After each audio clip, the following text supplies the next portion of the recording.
बिस्मिल्लाहिर्रहमानिर्रहीम। अस्सलाम वालेकुम नाज़रीन, मैं हूं साकिब बशीर। बात करेंगे हम दो तीन मौज़ूआत पे। एक तो 8 फरवरी से लेकर आज 2 मार्च है।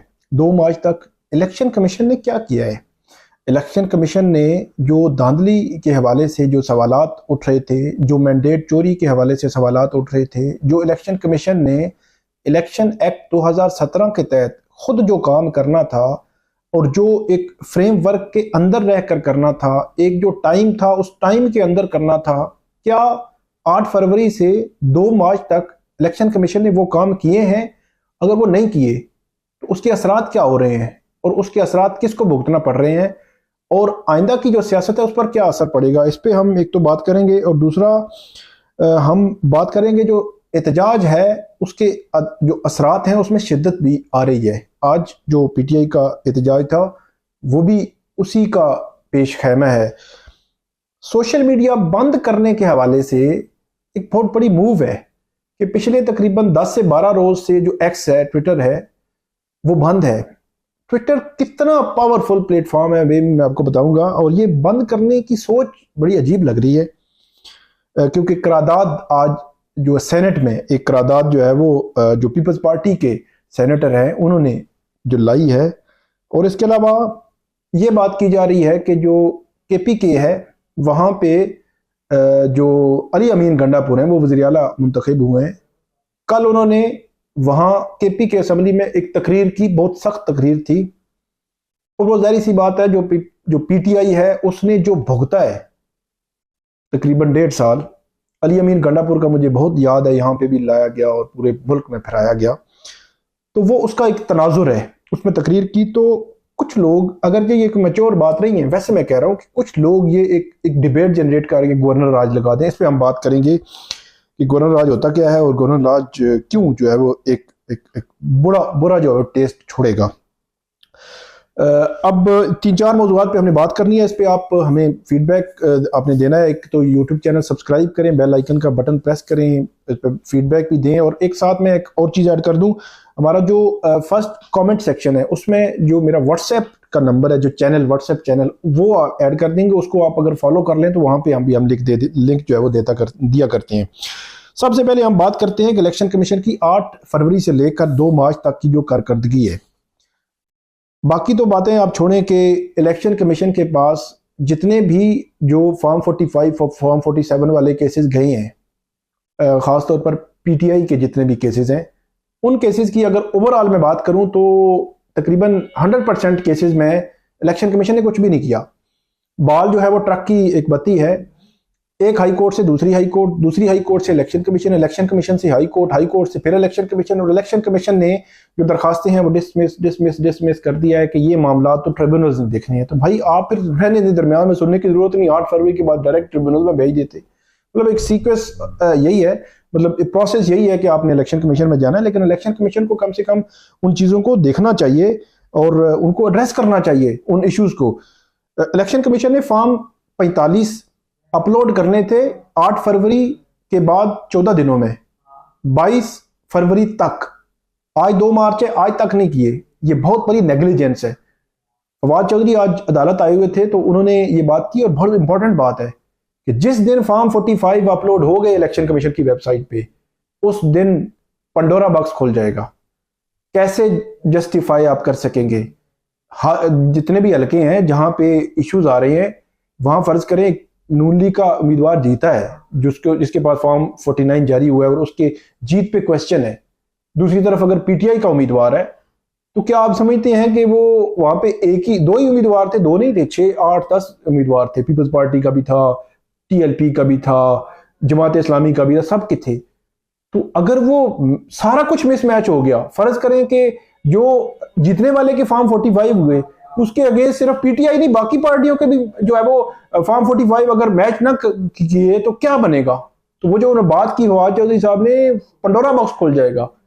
तो इलेक्शन कमीशन 10 दिन हो गए हैं, जायद हो गए हैं, वो फॉर्म 45 अपलोड नहीं कर सका। तो ये बहुत बड़ी नेग्लिजेंस है और बहुत बड़ा सवाल है इलेक्शन कमीशन की इलेक्शन की शफाफियत पर।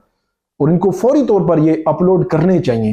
ये क्यों नहीं कर रहे? मतलब ये कोई बात है करने वाली? आप किस जमाने में रह रहे हैं? 2024 में भी अगर ये चीज है तो फिर क्या बनेगा क्या? फिर छठा जो इंक्वायरी है वो रिपोर्ट अभी तक उसका कुछ पता नहीं कि कहाँ पे है।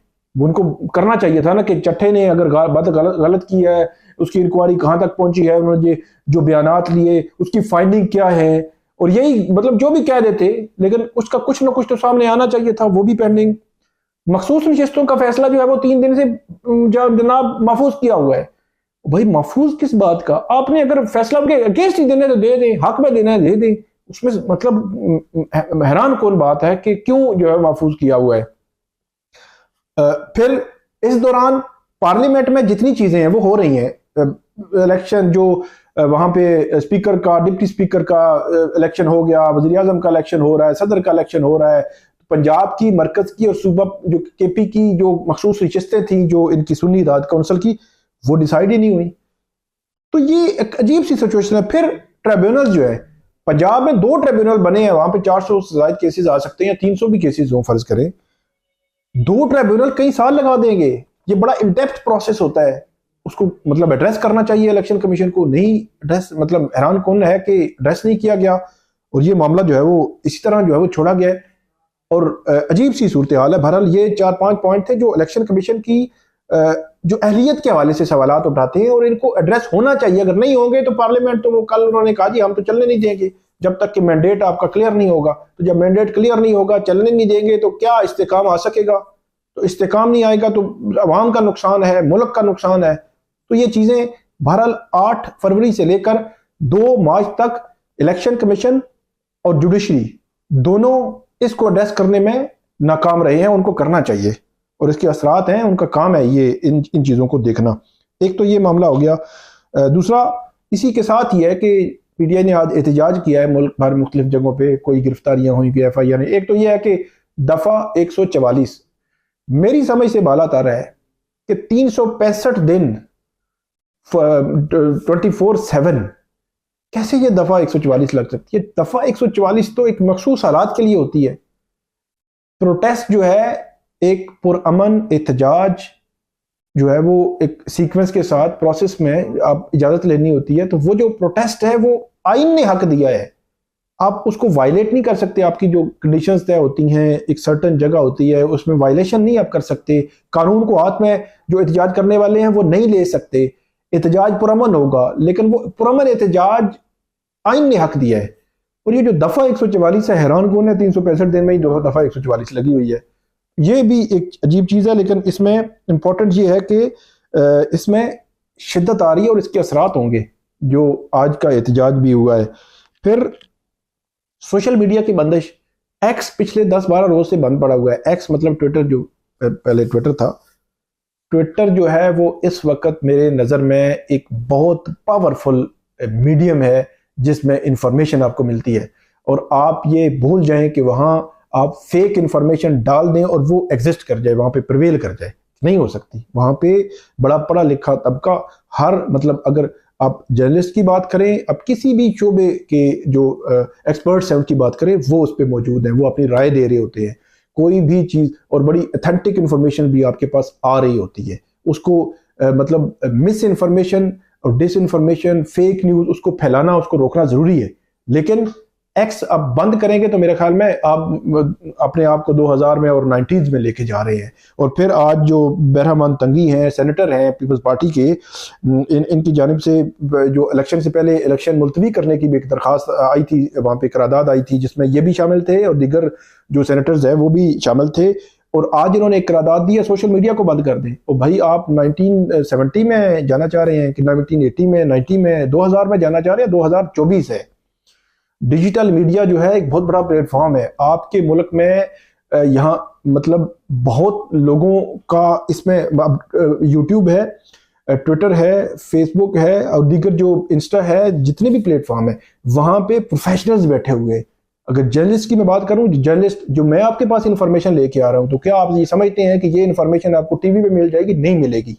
ये इंफॉर्मेशन इसी मीडियम से आपको मिलेगी, एक्यूरेट इंफॉर्मेशन मिलेगी। आपको अगर कोर्ट की इंफॉर्मेशन चाहिए तो आप कोर्ट रिपोर्टर्स को सुनेंगे। आपको कोई इकोनॉमी की चाहिए तो इकोनॉमी के जो रिपोर्टर्स को आप सुनेंगे, इकोनॉमी के एक्सपर्ट्स को आप सुन सकते हैं। आपको किसी एंटरटेनमेंट की चाहिए तो एंटरटेनमेंट आपके पास मौजूद है। तो ये सारी इंडस्ट्री इसके साथ जुड़ी हुई है। अब जो है वो आपकी इकोनॉमी उसके साथ जुड़ी हुई है। ये सोच रखना कि आप डिजिटल मीडिया को बंद कर दें, कि मेरा ख्याल है कि तबाही है, मतलब मुल्क की इकोनॉमी के साथ जो है वो एक खिलवाड़ होगा अगर ऐसा कोई सोचता भी है, मतलब डिजिटल मीडिया बंद करने का। और फिर एक्स आप बंद कर रहे हैं कि उसका इंफॉर्मेशन का फ्लो जो है वो रोक रहे हैं। मेरा ख्याल है कि ये चीजें जो है वो इससे आगे बढ़े। अब आगे की सोच रखें कि आपने किस तरह जो है वो लोगों की माइंड मेकिंग करनी है, किस तरह उनकी सोच में कुछ चीजें ऐड करनी है, कुछ मतलब कोई अगर नेगेटिविटी आप देखते हैं, पॉजिटिविटी लाना चाहते हैं, वो उसके जो है वो साथ साथ मिलकर आप चल सकते हैं। ये नहीं कि चीज बंद कर दे, बंद करना हल नहीं होता। इलेक्शन डे पर आपने मोबाइल सर्विस बंद की, इंटरनेट खत्म हो गया, तो क्या रिजल्ट्स आए? तो ये हाल नहीं है, अब वो दौर नहीं है। तो इसलिए ये जो चीज़ है बड़ी हैरान कौन जो है वो सामने आई है कि सेनेटर जो है वो दे रही है, मतलब यार, मतलब नुमाइंदे हैं आप, अवामी नुमाइंदे हैं, बेशक डायरेक्ट नहीं, लेकिन मतलब अवाने बाला के, और आपको एक सेंस जो प्रवेल करनी चाहिए। इतनी बचगाना किस्म की बात जो है वो हैरान कौन है। आखिरी बात कि गवर्नर राज पीटीआई जो है उनको केपीके में अवाम ने मैंडेट दिया है। अवाम ये कह रही है कि ये पार्टी हुकूमत करे, उस पार्टी का एक मौकफ है, उसके काउंटर नैरेटिव आप बात कर सकते हैं कि नहीं, उन्होंने जो बात की है वो बात इस तरह नहीं है, स्टेट इंस्टीट्यूशन को निशाना बनाया गया, बहुत सारी चीज़ें हैं, एग्जिस्ट करती हैं, और दूसरी तरफ वो चीज़ें मिसयूज भी नहीं होनी चाहिए किसी के खिलाफ। तो ये एक दरमियान की एक लाइन ड्रा करनी पड़ेगी ताकि एक्सट्रीम कोई भी ना हो। तो फिर मेरे ख्याल में हाल निकल आते हैं।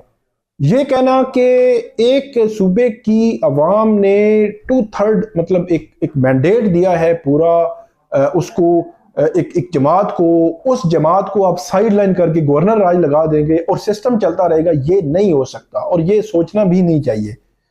और ये मेरा ख्याल है अवाम के उस मुंतखब नुमाइंदों के साथ, अवाम की उस सोच के साथ भी जो है वो एक अजीब सी सूरत हाल होगी, और मुल्क के लिए बहरहाल ये बेहतर नहीं है किसी तौर पे भी।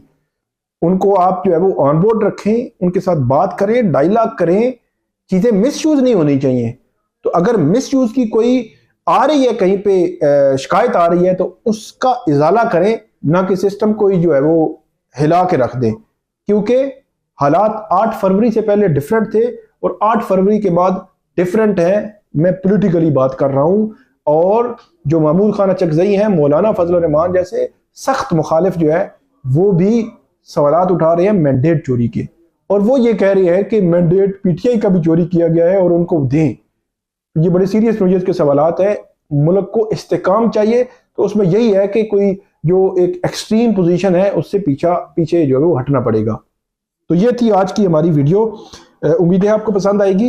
इस पे आपने फीडबैक देना है, आपने यूट्यूब चैनल सब्सक्राइब करना है, बेल आइकन प्रेस करें, और व्हाट्सएप चैनल का मैंने आपको बताया कि उसका लिंक मैं दे दूंगा पहले कमेंट में, वो भी आप जो है वो उसको फॉलो कर सकते हैं। हम हर वीडियो उस चैनल पे भी, उसमें व्हाट्सएप उस ग्रुप में भी दे रहे हैं, और सवालात भी आप कर सकते हैं। बहुत शुक्रिया।